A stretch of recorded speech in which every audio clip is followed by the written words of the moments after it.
Welcome back to the third episode of dark web horror stories. आज की जो story है वो बहुत ज़्यादा कमाल की है और ये जो स्टोरी है वो रेडिट पे किसी यूज़र ने पब्लिक की थी जिसका यूज़र नेम वगैरह अभी कुछ भी मिल नहीं रहा है मुझे, लेकिन ये जो स्टोरी है वो आपको सुनने के बाद बहुत ज़्यादा हैरान कर देंगी। और अगर आपको भी डार्क वेब से रिलेटेड कंटेंट पसंद है तो आप इस चैनल को सब्सक्राइब कर सकते हो। और चलिए शुरू करते हैं आज का हमारा ये वीडियो। मेरा नाम ली है और ये कहानी मैं हॉस्पिटल से लिख रहा हूँ।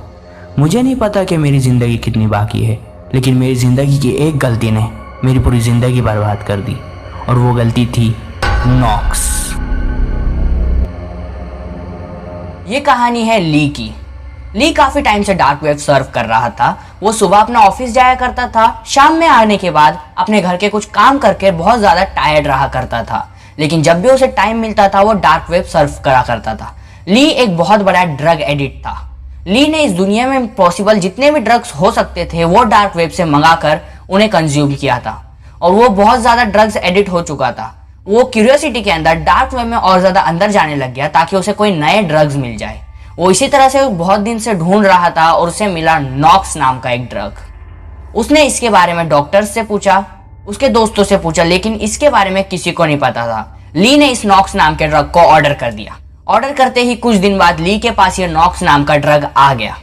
अब ली इसका रिव्यू ढूंढ रहा था, जिसने भी इसे लिया था कि उसका क्या रिव्यू है, लेकिन उसका जो रिव्यू है वो कहीं नहीं मिल रहा था क्योंकि इस ड्रग्स के बारे में किसी को भी नहीं पता था। ली ने अपने दोस्तों से पूछा जो कि ड्रग्स एडिक्ट थे, उन्हें भी इसके बारे में नहीं पता था। और क्यूरियोसिटी के अंदर ली ने ये ड्रग्स खुद ही पहले ट्राई कर लिया। ली ने सिर्फ इस ड्रग की एक गोली ली थी। ली ने जिस रात को इस ड्रग्स को लिया था उस रात को उसने फील किया कि उसे नींद नहीं आ रही है, वो सो नहीं पा रहा था और ली उस रात को नहीं सोया। उसके बाद वो सुबह ऑफिस गया और रात भर नहीं सोने की वजह से भी ली की जो बॉडी थी वो बिल्कुल भी थकी हुई नहीं थी, वो फुल्ली एक्टिव थी और ली अपना ऑफिस का काम अच्छे से कर रहा था। दूसरी रात को भी ऐसा ही हुआ। अब ऐसा ही होना शुरू हो गया तो ली ने सोचा कि मैं रात में भी अपना ऑफिस का काम कर लूंगा। ली रात में भी ऑफिस का काम करता था और दिन में भी ऑफिस जाता था, जिसकी वजह से ली को अपने ऑफिस के अंदर प्रमोशन मिलने लग गया और ली की सक्सेस और दिन ब दिन बढ़ने लग गई। ऐसा एक हफ्ता, 2 हफ्ता, महीना, 1 साल तक चला। ली इस टैबलेट को कंज्यूम कर रहा था, लेकिन उसे कोई भी साइड इफेक्ट नहीं दिख रहे थे इसके। और ऐसा 1 साल से ज्यादा हो गया था और उसने एक ही पिल ली थी और उसे नींद नहीं आ रही थी। लेकिन उसके बाद 1 साल के कुछ दिन बाद ली की स्किन के ऊपर रेड पैचेस आने लग गए। पहले वो कुछ जगह पे आए, फिर उसके बाद उसकी पूरी स्किन के ऊपर रेड पैचेस फैल गए। उसके बाद वो रेड पैचेस पर्पल कलर के हो गए और धीरे धीरे वो पर्पल कलर के पैचेस ब्लैक कलर में बदलने लग गए थे। और इसके बाद ली को बहुत ज़्यादा ईचिंग होने लग गई।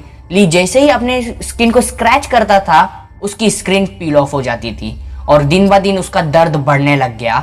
वहाँ के जितने भी डॉक्टर थे वो सारे के सारे परेशान हो गए थे क्योंकि उन्हें नॉक्स नाम की कोई भी टैबलेट के बारे में नहीं पता था और ली का जो केस था उनके लिए सबसे नया और सबसे यूनिक केस था। ली बताता है कि ये जो स्टोरी है मैं अपने हॉस्पिटल के अंदर से बैठकर लिख रहा हूँ और ये बहुत ही दर्दनाक स्टोरी है ली की।